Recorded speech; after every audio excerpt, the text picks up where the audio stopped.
Agora, ele que é de Dois Córregos. Exato, de Dois Córregos. Quem nasce em Dois Córregos, o que é? Dois correguenses. Ei, maravilha! Alegria de receber o Dr. Feres Shaddad Neto, neurocirurgião, e que nessa noite vai tratar sobre enxaqueca.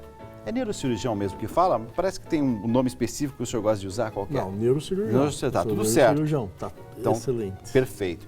Enxaqueca, o que tem de gente que sofre de enxaqueca, e muitas vezes a gente diz assim, não, mas a gente vai se acostumando. Tem que se acostumar com a enxaqueca, é isso? Não Não mesmo? Não tem que se acostumar com a enxaqueca. Primeiro, o que é uma enxaqueca? Enxaqueca é uma doença, é diferente da dor de cabeça. Dor de cabeça, cientificamente, se chama de cefaleia. E enxaqueca, cientificamente, se chama de migrânia. Então, muita gente fica, o que é migrânia, o que é enxaqueca, o que é dor de cabeça, o que é cefaleia. Então, o que é uma enxaqueca? São cefaleias de repetição. Dores de cabeça de repetição. Com muita frequência. Com muita frequência. A frequência varia. Geralmente, ela é pulsátil, então tem que pulsar. Eu tenho uma sensação de que minha cabeça está pulsando. Na maior parte das vezes, unilateral, pode comprometer, muitas vezes do outro lado, mas mais é unilateral, pulsátil, pode vir acompanhada de náuseas. O que é náusea? A sensação de enjoo, ou muitas vezes o vômito. Mas também 20% das vezes, Dalcides, vem acompanhada por uma coisa que nós chamamos de aura, ou pródromo. O que é isso? Ou ela tem uma manifestação motora ou sensitiva. Por exemplo, começo a sentir que meu corpo começa a formigar, tipo uma sensação de infarto do coração. Olha, estou infartando. Na realidade, está iniciando uma enxaqueca. Olha, estou perdendo o meu movimento, estou tendo um AVC. É enxaqueca. Na realidade, muitas vezes é o pródromo de uma enxaqueca. Ou eu começo a ver moscas volantes, que se chamam, que é aqueles pontinhos pretos que o hipertenso tem. Então eu começo a ver vários pontos pretos na minha frente. Ou eu tenho uma sensação estranha, estou sentindo um cheiro desagradável. Muitas vezes isso é um pródromo. Então isso aí desaparece em que momento? Quando vem a dor. Aí vem a dor, desaparece. E isso ocorre em 20% dos pacientes. Tem muita gente no Brasil que tem enxaqueca? 15% da população é portadora de enxaqueca. Enxaqueca é uma coisa, cefaleia é outra coisa. Porque muitas vezes, se você for em estatísticas de 40%, 50%, tem estatística até de 70%, isso se refere a cefaleia. E cefaleia, todo ser humano ele vai apresentar pelo menos uma vez na vida, ele vai apresentar. Tem um período, por exemplo, do dia que a enxaqueca ela é mais aguda, a hora que você vai dormir, ou quando você acorda pela manhã, tem alguma Isso varia, isso varia. Por exemplo, mulher muitas vezes está relacionado muito com o ciclo hormonal. Então, durante a menstruação, ela apresenta uma maior propensão à enxaqueca do que fora da menstruação, ou muitas vezes outras apresentam mais no período fértil. Então ela pode muitas vezes acordar já com a dor de cabeça e aí durante o dia ela pode passar a melhorar. Uma coisa que sempre tem que ressaltar, mesmo os portadores de enxaqueca, eu tenho diagnóstico de enxaqueca, esse paciente ele é portador, quando você acorda durante a noite por dor de cabeça, procure o seu médico. Procura o médico e aí ele vai falar assim, temos que fazer alguns exames. Mas tem exame para detectar a enxaqueca? Então, a enxaqueca é um diagnóstico funcional. Sempre que uma pessoa vem com uma dor de cabeça no consultório, seja até com uma história de enxaqueca, você necessita fazer o quê? Investigar esse paciente. Porque ele pode ter uma outra patologia simulando a enxaqueca. Qual, por exemplo? Um tumor. É mesmo? Um tumor. Por isso que eu falo para você, quem acorda de madrugada com dor de cabeça, deve procurar o médico. Por quê? Porque durante a noite muita gente ronca. Certo. E faz a apneia do sono. Então quando você para de respirar, você acumula gás carbônico. E o vaso sanguíneo cerebral ele dilata. Então ele aumenta a pressão na cabeça, você acorda com dor de cabeça. Então o que dói na cabeça não é o cérebro. São os envoltórios do cérebro, as meninges, que é aquilo que do outro programa, dura mater, aracnoide e pia mater. E os vasos também. Por isso, então, que está sentindo dor de cabeça, acordou durante a noite, a questão não é sentir durante a dor de cabeça ou essa enxaqueca, é uma noite mal dormida, por uma respiração que não está adequada, o sono que não está sendo um sono mais profundo, eu estou com apneia, quer dizer, vamos cuidar dessa outra parte. Naturalmente, a enxaqueca pode se resolver. Excesso de sono e falta de sono pode desencadear a enxaqueca. Tá. Exatamente. Pode se resolver. Desencadear por quê? Porque começa e a partir dali, então, a pessoa que nunca teve, mas com seus 42 anos, pode começar a ter. Pode começar a ter. Pode começar a ter na fase infantil, crianças são portadores de enxaqueca. Na adolescência você pode começar e até mesmo na fase adulta.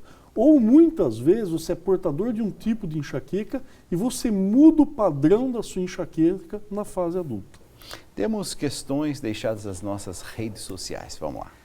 Dalcides, quem escreveu para a gente foi a Lucélia Alves de Brasília. Ela está dizendo o seguinte, que quando fica alguns intervalos sem comer, sente muitas dores na cabeça apontadas na região da testa.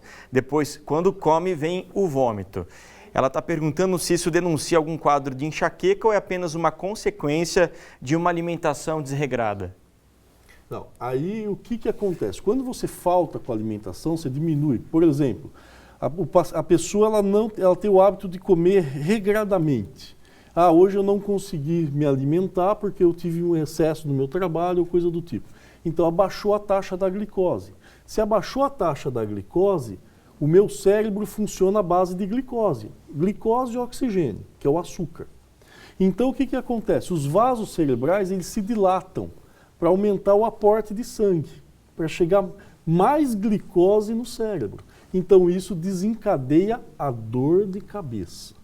Se isso ficar frequente, pode ocasionar uma enxaqueca. Tá, assim, explicado, porque quando a gente está num regime, numa dieta e tal, aí então sente aquela dor de cabeça. Exatamente. Porque o que acontece? É a mesma coisa, chega a água, mas a água tem pouca glicose. Então eu vou aumentar o número de turbinas abertas para vier o máximo de glicose possível para satisfazer o meu cérebro. Doutor, o senhor enfatizou, mulheres, as mulheres têm mais enxaqueca que homens? Tem a média de 5 mulheres para 2 homens. É mesmo? É mesmo. E tem assim alguma explicação fisiológica, alguma coisa? A principal é a relação hormonal, porque a mulher varia mensalmente o ciclo hormonal. Por isso a menstruação, durante a fase do processo evolutivo, você tem um aumento do estrógeno e da progesterona. Durante a menstruação cai o estrógeno e a progesterona e isso desencadeia a dor de cabeça. Tem alguma questão genética? Meu pai tem, sei lá, enxaqueca. Ah, eu sou um forte candidato. Ou não tem nenhuma relação? Você vê muitos relatos na literatura, não tem base genética, mas tem relatos. E isso você encontra principalmente em consultório, famílias inteiras portadoras de enxaqueca. Então toda doença hoje, você pode ter um histórico familiar. Você tem doenças, você tem uma alteração genética. Qualquer doença hoje, a base da doença é uma alteração genética. E aí, se ela apresenta uma relação familiar, é outra circunstância, mas todas elas, independente da porcentagem hoje, se sabe, apresentam relação familiar. Temos um depoimento, uma história de vida marcada pela enxaqueca. Vamos acompanhar. Foi na minha adolescência, né? Eu percebia que as dores, elas não era uma dor de cabeça comum, elas doíam em algumas regiões específicas, que era essa parte aqui, eu tenho muitas dores na região dos olhos, então eu percebi que ela não passava com um remédio comum, né, com um analgésico comum. E como a minha mãe tem enxaqueca, a minha irmã também tem enxaqueca, elas diziam que a minha avó também tinha, então a gente chegou à conclusão que poderia ser. Então, eu fiz, né, os eletros e tal, e ele disse que eu precisava fazer uma associação de remédios para esse tratamento. Funcionou, mas aí depois de um período eu acabei não indo mais, né, retornando porque eu me mudei de cidade e tal. O que mais me dá dor de cabeça são o ciclo feminino, né, e também essa questão de quando eu não durmo bem, ou quando eu tenho muito trabalho demais, e aí então acaba, a rotina muito pesada acaba dando o gatilho, né, para enxaqueca. Me parece que resumiu bem a nossa conversa, não é esse testemunho? Exatamente. E, exatamente. Eu vi, assim, trabalho demais, estresse é um fator? Também é um fator. Então, uma das coisas que sempre o médico, isso que ela falou, você vê muito na universidade. Pessoas fazendo diagnóstico de enxaqueca por eletroencefalograma. Isso aí é um absurdo. É mesmo? O eletro, eu tenho um eletro da cabeça. O eletro é para ver alterações eletroencefalográficas se relacionam com convulsão e não com enxaqueca.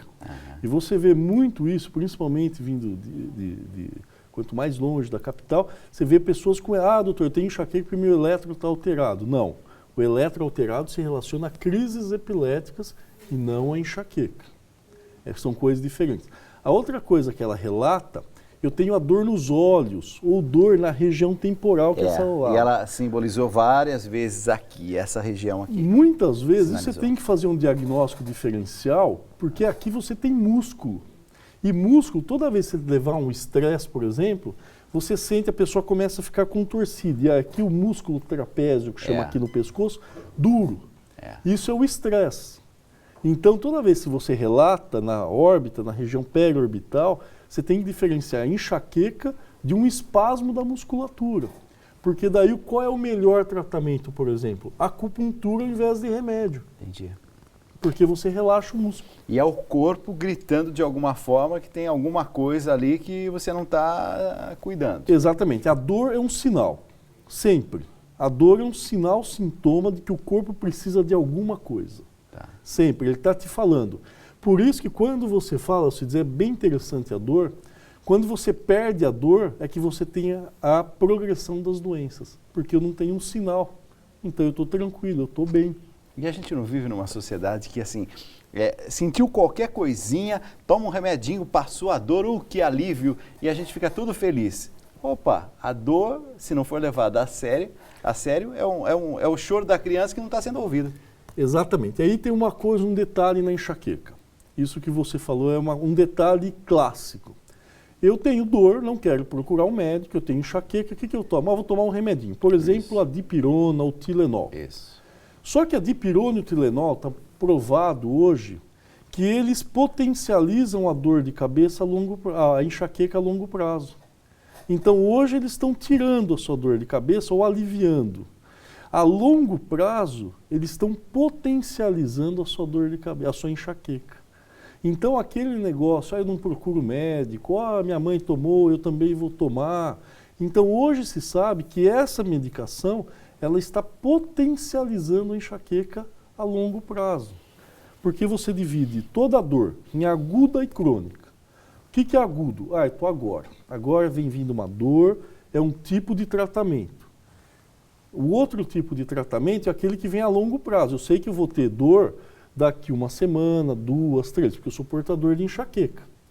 Aquela que vai vir é outro tipo de tratamento, que eu vou tentar ou que ela venha mais fraca ou que ela aumente o intervalo. Ao invés de vir 3 vezes no mês, ela venha 2 vezes, certo. 1 vez. Temos questões, perguntas, Luiz Henrique Casoni, vamos lá. Dalcides, a Lívia, daqui de São Paulo, escreveu para a gente através do redevida.com.br/tribuna e ela é mais um caso de enxaqueca seguido de vômito. Ela tem a impressão de que isso acontece com mais frequência em épocas de tempo seco. A pergunta dela para o Dr. Feres é a seguinte: tempo seco e enxaqueca tem de fato alguma relação ou não? Então, o que acontece quando você fala em tempo, na mudança da estação, o que é na mudança da estação? É a mesma coisa. Quando eu estou no calor, por exemplo, o que acontece? Eu tenho uma vasodilatação do meu corpo. Eu tenho uma vasodilatação, minha pressão cai. Eu facilito a ter enxaqueca, pela queda da pressão. Quando eu estou no inverno, por exemplo, para segurar a temperatura do meu corpo, ele aumenta a pressão, os vasos se contraem. Tanto que se você sair na rua no frio, você fica pálido. Se você sair na rua no verão, você fica com a bochecha vermelha. Isso são mecanismos do corpo para manter a sua temperatura corpórea.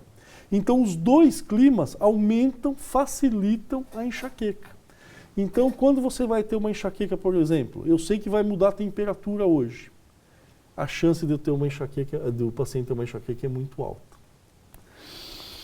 Medicamento. Então, a gente sabe que algumas pessoas dizem assim, estou com enxaqueca, vou tomar alguma coisinha. Aqui a minha mãe tomava, tal, conforme o senhor disse. Mas tem enxaqueca também pelo excesso de medicamento? Então, esse negócio, essa fala, isso que você falou sobre administrar e vou tomar um medicamento, isso é um excesso de medicamento. Tá. A outra coisa também, que pela enxaqueca, você ocupa todos os receptores. Então, você precisa sempre fazer o que a longo prazo? Aumentar a dose, aumentar a dose. Então, se eu tomava, por exemplo, o paciente tomava um comprimido, daqui a um tempo ele precisa 2, 3, 4, 5 para aliviar o mesmo padrão de dor. Por quê? Porque ocupa o receptor. Então, por isso é que o paciente ele tem que tomar o quê? Religiosamente o que foi prescrito e não por conta. Eu acho que eu vou ter hoje. Não, eu tomo 1, 2, 3. Isso aí lá na frente vai piorar a sua dor de cabeça. E também, como o senhor disse, eu acho que eu vou ter hoje. Não adianta começar a tomar remédio já por precaução. Exatamente. Alimentação. Tem algum alimento? Eu percebo, por exemplo, como à noite antes de dormir. E aí eu percebo que minha noite, tal, aí eu acordo com um pouco de dor, de cabeça. Tal. É o quê? Meu estômago? Será que é a questão do fígado ou uma enxaqueca? Aí tudo pode desencadear a enxaqueca. Você pode ter a dor de cabeça por isso, que aí se dá principalmente pelo refluxo. Porque durante a noite é interessante. Agora você está sentado. Se nós comermos agora, você dificulta o alimento de vir do estômago para o esôfago. Então ele tende a seguir o caminho natural, esôfago, estômago, intestino. Tá. Quando você deita, você equipara, você elimina a gravidade. Então, muitas das vezes, o que acontece? Você tem um refluxo gastroesofageano.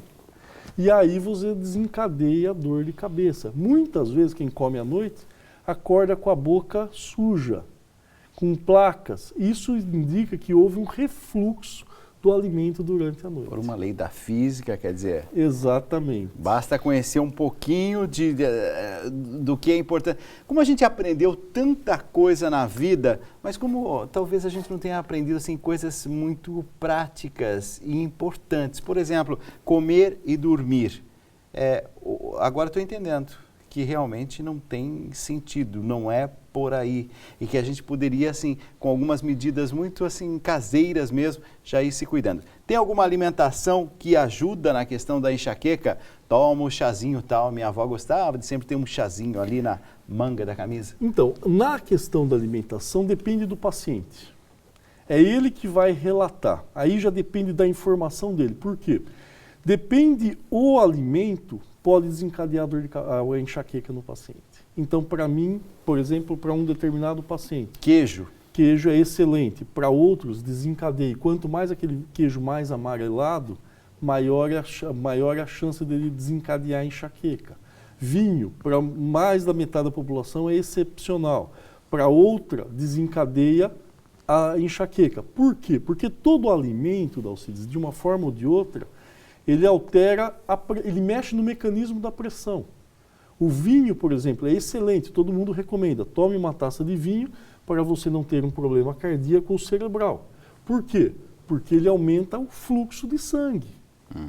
Ele dificulta a formação de placas, só que ele dá vasodilatação, então ele facilita ter uma enxaqueca. Mesma coisa a cerveja. Então toda bebida alcoólica, ela pode facilitar a ter. O cigarro também, porque o cigarro ele é um vasoconstritor. Então o queijo ele é um vasodilatador. O esforço físico intenso, ele pode desencadear a enxaqueca, não? Pode desencadear a enxaqueca. Por quê? Porque ele mexe com a pressão. O ideal, até para você corrigir a sua enxaqueca, é você realizar atividades físicas pelo menos de 2 a 3 vezes por semana, Por quê? Porque você vai aumentar o padrão, o fluxo sanguíneo cerebral, você melhora o tônus dos vasos e dificulta o desencadeamento da enxaqueca. Só que tanto o excesso quanto o início da atividade física pode desencadear a dor. O que faltou dizer quando o tema é enxaqueca? Tem cura, doutor? Tem controle, cura não. Cura não. Não, cura não. Você tem controle. O que é cura? Cura, eu vou falar para você que nunca mais você vai ter esse problema. Então isso, você pode estar controlado esse ano por 10, 15 anos. Mas em algum momento você vai ter um episódio. Quero te agradecer, Dr. Feres Shaddad Neto, neurocirurgião, e que nessa noite veio tratar de um tema que tem aí inquietado muita gente. E muitas foram as pautas, as solicitações dessa pauta. Espero que a gente tenha colaborado com você, telespectador. É impressionante como eu aprendo todas as noites. Quero te agradecer. Muito obrigado por ter vindo. Muito obrigado, Alcides, mais uma vez.